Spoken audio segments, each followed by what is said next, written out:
দর্শক আলোচনায় যুক্ত হতে পারেন আপনিও স্ক্রিনে দেখানো নাম্বারে আমাদের সঙ্গে আলোচনা করতে পারেন বিশ্বকাপ নিয়ে। যেমনটা বলছিলাম শিরোনামে যে ১৩ বছর পর আবারও বিশ্ব চ্যাম্পিয়ন ভারত। যদি টি-টোয়েন্টি হিসাবটা করি সেটা হচ্ছে ১৭ বছর আগে। কেমন ফাইনাল উপভোগ করলেন? ধন্যবাদ। না, এক্সাইটিং, এর থেকে এক্সাইটিং হলেও হতে পারতো, আরও যদি কাছে যেত। লাস্ট বলে ৩ রান ৪ রান বাকি, এ ধরনের সিচুয়েশন হলে হয়তো বা ওইরকমই একটা সিচুয়েশন এসে পৌঁছেছিল। বাট আমার মনে হয় দুই দলই দারুণ ক্রিকেট খেলেছে।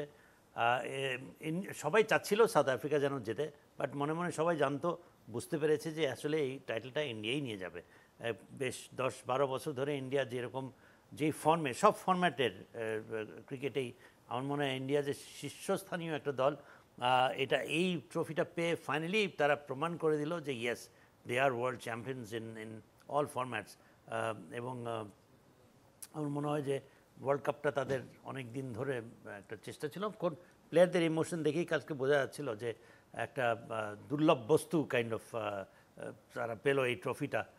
আমার মনে হয় deserving side one the match. 2 brilliant sides went to the finals. আমার মনে হয় সাউথ আফ্রিকা শেষ ম্যাচ প্রমাণ করলো যে at the end of the day once a choker always a choker. এবং যদি স্কোর কার্ডের দিকে তাকাই সেক্ষেত্রে আগে হচ্ছে ব্যাট করলো ভারত ১৭৬ রান ৭ উইকেটে, আর দক্ষিণ আফ্রিকা তারা ৬৯ রান করেছে ৮ উইকেটে। একদম কাছে এসে এভাবে যদি হেরে যায়, ম্যাচটা কি মনে হচ্ছিল না যখন হচ্ছে আপনার ৩৬ বলে হচ্ছে ৫৪ রান লাগে, অক্ষর প্যাটেল সেই ৬ বলে দিলেন ২৪ রান, ৩০ বলে ৩০, হাতে এতগুলো উইকেট, দক্ষিণ আফ্রিকা চোখ করবে।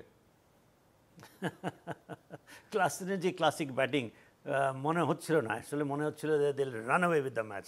কিন্তু ইন্ডিয়া এমনই একটা দল যে সব সমস্যার সমাধান আজ তাদের কাছেই আছে। তাদের বুমরার মতো একটা প্লেয়ার যে কিনা মানে ধরেই নেওয়া যেতে পারে, যে কোনো সময় যে কোনো পরিস্থিতিতে তাকে বল দিলে সে একটা উইকেট দেবেই দেবে। ক্যাপ্টেনের ডাকে কোনো বোলারকে আজ পর্যন্ত এরকম সাড়া দেয় এরকম বোলার সেই কোনো এক সময় ওয়াসিম আকরাম ছিল। আমার মনে হয় বুমরার উপরে কোনো বোলার নাই যে ক্যাপ্টেন তাকে বল দিল কিছু একটা অ্যাচিভ করার জন্য, অ্যাকমপ্লিশ করার জন্য সে করে নাই, এরকম দেখা যায়নি। সুতরাং যখন কালকে বুমরা যখন মার্কো ইয়ানসেনকে বোল্ড করলো, I mean it was what a dream of a delivery. Even Reeza হেন্ড্রিক্সকে যেভাবে বোল্ড করলো, বুমরার মতো একটা বোলার থাকতে ওই ধরনের সিচুয়েশনে আমার মনে হয় যে any captain should feel blessed. এটা ছাড়া আই থিঙ্ক যে টার্নিং পয়েন্ট ঠিক বলবো না, সূর্যকুমার যাদবের ক্যাচটা একদম অবিস্মরণীয় একটা ক্যাচ, অবিশ্বাস্য একটা ক্যাচ। এটা অনেকখানি আমাদের মোহাম্মদ রিয়াদ যেভাবে আউট হলো এক্স্যাক্টলি আমার ওটার কথাই মনে পড়ছিল। ইস্তেক ভাই, আপনার কি মনে হয় যে ক্লাসনের ফেরা নাকি হচ্ছে ওই ক্যাচটা বাউন্ডারি লাইনে? আমার মনে হয় যে ওইটা বাউন্ডারি লাইনে যে ক্যাচটা ধরেছে, এরপরে India would have been unstoppable. ওরকম একটা ক্যাচ অসম্ভব ধরা। একটা ছয়ও বাঁচালো, আবার এমনই একটা ব্যাটসম্যানকে বাড়ি ফেরালো ডেভিড মিলার যদি আরও থাকতো, আরও ৬ রান কমতো, প্লাস মিলারের কনফিডেন্স আরও বাড়তো এবং বোলারের কনফিডেন্স আরও কমতো। সব কিছু মিলিয়ে আমার মনে হয় that was perhaps to me was the turning point of the match. আবার এটাও ঠিক যে আমরা অন্যান্য সময় যেটা দেখি বাউন্ডারি লাইনে যখন ক্যাচগুলো হয় অনেক বেশি জুম দিয়ে দেখানো হয়। গতকালকে ফাইনাল ম্যাচে সূর্যকুমার যাদবের ওই ক্যাচটা কিন্তু ওইভাবে দেখায়নি, আসলে একেবারে দেখায়নি। বাট হ্যাভিং সেড দ্যাট, আমার মনে হয় যে এই আইসিসির ইন্ডিয়া আইসিসি রুল করাতে কিছু কিছু প্রিভিলেজেস যে ইন্ডিয়া পায় না তা না। ছোট্ট করে যদি বলি, this is also one of those privileges. এবং বারবাডোসের খেলাটা বারবাডোসের খেলা তো বটেই, এবং সকালবেলা ফাইনাল ম্যাচ, অনেক কিছু আছে পাশাপাশি। হোটেল থেকে গ্রাউন্ডের বেশি দূরত্ব না, তারপরে প্র্যাকটিস ফ্যাসিলিটিস বেটার পাওয়া, অনেক ধরনের এই যে little privileges that the Indian team has been getting over the years. এতে বোঝা যায় যে তারা, because Indian cricket board ICC চালায় বলেই, কিংবা ইন্ডিয়ানসরাই ডমিনেট করে আইসিসি, করবে না কেন? আই মিন ক্রিকেটটাকে অনেকে বলে যে তারা নাকি বাঁচিয়ে রেখেছে, এটা হচ্ছে তাদের দাবি, এবং 70% তার থেকেও বেশি রেভিনিউ তারা জেনারেট করে, তাই তো শুনি। ইয়েস, সেজন্য তো সবারই মুখ বন্ধ, কেউ কিছু বলতে পারে না।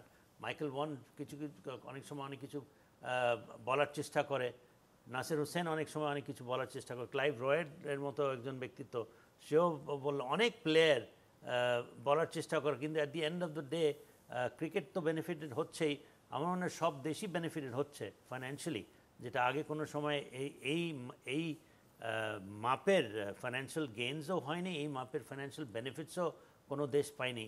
তো যে জন্য আমার মনে হয় প্রতিবাদ করতে গিয়ে একটা পর্যায়ে গিয়ে এর বেশি গলায় জোর আর পায় না কেউ।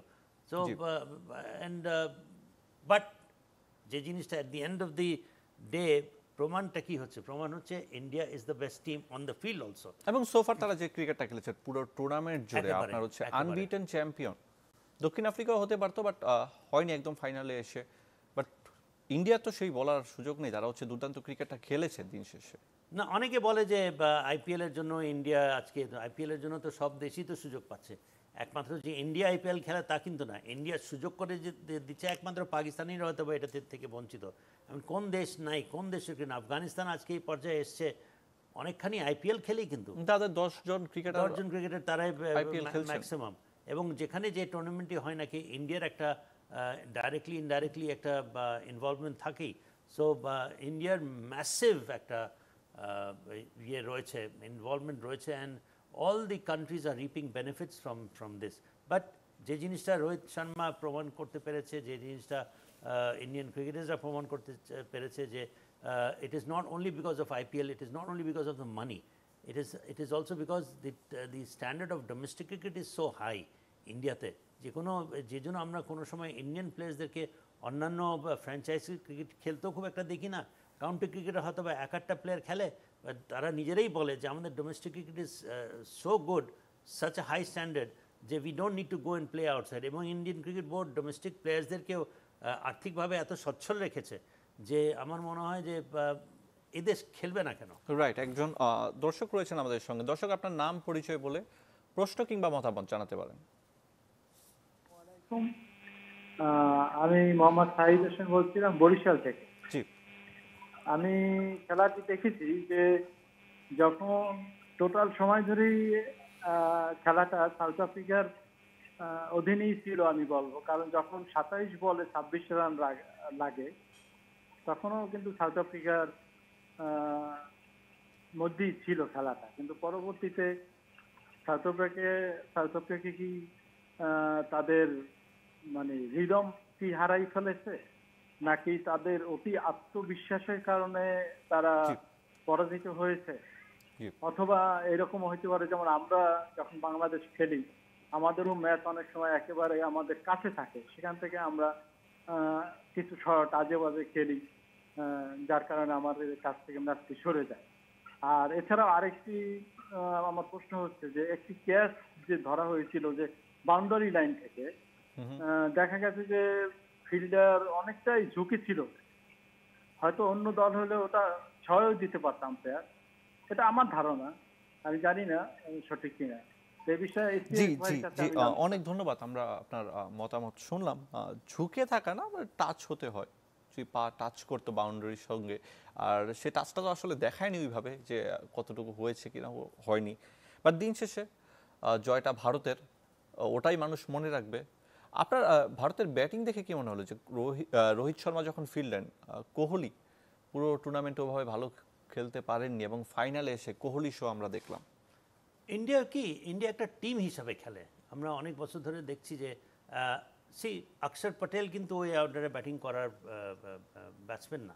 আমরা পাকিস্তানের আগেনস্টে না বাংলাদেশের আগেনস্টে তাকে দেখেছি, হঠাৎ করে অক্ষর পটেল চলে আসলো, that's not his batting order. সেখানেও ভালো খেলেছে, এখানে হঠাৎ করে দেখি শিবম দুবের আগে তাকে পাঠিয়ে দিয়েছে। সো যখনই যে প্লেয়ারকে যে দায়িত্বই দেওয়া হয় তখনই সে প্লেয়ার সেটাকে পালন করে ঠিক মতো। They play as a team, they play for the team, their 100% commitment. এগুলো জিনিস আমার মনে হয় এই দলকে দিতেই হবে। আমরা যতই একটু ক্ষোভ প্রকাশ করি না কেন, কিংবা একটা কমপ্লেন করার একটা সবারই একটা অভ্যাসে পরিণত হয়েছে। অ্যান্ড আই থিঙ্ক যে ইন্ডিয়ার ব্যাপারে শিওর আমিও চেয়েছিলাম সাউথ আফ্রিকা যেন জিতে, শিওর আমারও কিছু কিছু ব্যাপারে অবজারভেশন রয়েছে যে ইন্ডিয়ান বোর্ড অনেক বেশি প্রিভিলেজ। বাট যেভাবে তারা ক্রিকেট খেলে আমার মনে হয় complete cricket team and world champion in every sense of the term. Right. Ishtiaq Ahmed, আপনি যেমনটা বলছিলেন যে 47 রান অক্ষর প্যাটেলের, সেটা একটা ভালো ভিত গড়ে দিয়েছেন, এবং কোহলির 76 রান তো অবশ্যই রয়েছে, সেটা অবশ্যই স্মরণীয় থাকবে। আমরা আরেকজন দর্শকের কাছে যাচ্ছি। দর্শক, আপনার নাম বলে প্রশ্ন মতামত জানাতে পারেন। আমরা বোধহয় তাকে যান্ত্রিক গোলযোগের কারণে পাইনি। আমরা আরও আলোচনা করব, তবে তার আগে একটা বিরতি নেই। বিরতির পর ফিরে আসি ক্লেমন বিয়ন্ড দ্য গ্যালারিতে। এই পর্যায়ে বিরতি।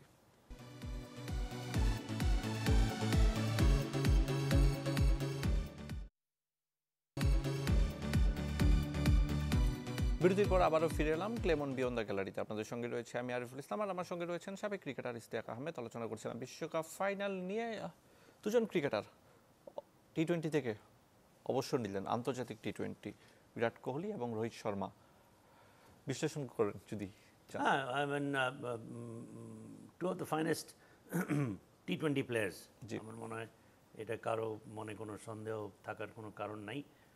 একটা সময় আসে যখন প্লেয়াররা তাদের ইতি টানতেই হয় ক্যারিয়ারে, এবং এটা প্লেয়াররা নিজেরাই বোঝার কথা যে কখন, when is the best time to say goodbye to cricket. তো আমার মনে হয় যে এমনি মেসেজও পেয়েছিল এরা, যে because Gautam Gambhir is the next coach, এবং গৌতম গম্ভীরের মনে হয় কয়েকটা শর্তের মধ্যে একটা শর্ত ছিল যে কিছু কিছু সিনিয়র প্লেয়ার যেন টিমে না থাকে, ইউনো। সো বিকজ তার নিজস্ব একটা প্ল্যান মাফিক সে টিমকে এগিয়ে নিয়ে যাবে। এর মধ্যে রোহিত শর্মা এবং বিরাট কোহলি বোধ করি গৌতম গম্ভীরের চিন্তা ভাবনায় ছিল। সো সেটা ছাড়াও আমার মনে হয় যে তারা ওই মাপেরই cricketer. Great players always think in in those lines. তো তাদের নিজস্ব একটা স্থানে তারা নিজের একটা স্থান করে নিয়েছে, এবং সেটা বজায় রাখার জন্য তাদের একটা অবভিয়াসলি একটা সেন্স অফ সেলফ রেসপেক্ট তো আছেই। এবং বিশ্বকাপ জেতার পর মাঠে দাঁড়িয়ে বিরাট কোহলির এভাবে আন্তর্জাতিক টি-20তে অবসর ঘোষণা নিঃসন্দেহে অসাধারণ মুহূর্ত একটা। কোনো চাঞ্চল্যকর কিন্তু কোনো কিছু আগে অ্যানাউন্স করতে পারতো, সেটা কিন্তু করেনি, এবং সে বলেছে যে এটা ওপেন সিক্রেট ছিল। হ্যাঁ, ওপেন সিক্রেট বলতে আমার মনে হয় যে ওই একটা আওয়াজ দিয়ে দিয়েছিল from the board or from Gambhir that you should think over. তো যেটা প্লেয়ার আসলে ওই মাপের হলেই তখন চিন্তাভাবনাটা ওই মাপেরই হয়। এবং দুজনেই প্রায় 100-র বেশি ইন্টারন্যাশনাল টি-20 খেলেছেন, 100-র বেশি, আর রানও করেছেন 4000 করে। সেটাই, তাদের সব কিছু মিলিয়ে আমার মনে হয় তাদের পারফরমেন্স বলেন, তারা যে ব্যক্তিত্ব, যে ধরনের নিজেকে মেলে ধরতে পেরেছে ইন ওয়ার্ল্ড ক্রিকেট, একটা not only because how they play, how they have performed, even their personality এবং তাদের ইন্টিগ্রিটি, সব কিছু মিলিয়ে আমার মনে হয় যে তারা absolutely without doubt two of the finest players. I mean এরাই হচ্ছে গ্রেট। এবং টিম ইন্ডিয়ার বেঞ্চে তো অনেক ক্রিকেটার, আপনার জয়সওয়ালের মতো ক্রিকেটার বসে আছেন, খুবই ট্যালেন্টেড একজন ক্রিকেটার। সঞ্জু স্যামসনকে আমরা বসে থাকতে দেখি, তাদের রয়েছে ব্যাকআপ বেঞ্চে। অ্যাকচুয়ালি একটা পর্যায়ে আসে যখন সিনিয়র প্লেয়ার্স যখন সিনিয়র হয়ে যায়, এরা সিনিয়র যখন বললোই বিরাট কোহলি যে এখন pass it on to the next generation, that is why they are great. Only great players think in those lines. তো তারা গ্রেট প্লেয়ার বলেই তারা পরের জেনারেশনের কথা চিন্তা করে তারা they have decided to retire. As I said, only great players can do that. এটা কি একটা লেসন কিনা? আমরা সোশ্যাল মিডিয়াতে কিন্তু দেখতে পাচ্ছি ইঙ্গিতটা অনেকটা হচ্ছে সাকিব মাহমুদুল্লাহর দিকে যাচ্ছে। রোহিত কোহলিরা যেভাবে সরে গেলেন, অবশ্যই বিশ্বকাপ যে তাদেরটা অনেক বড় ছিল, বাট কোথায় থামতে হয়?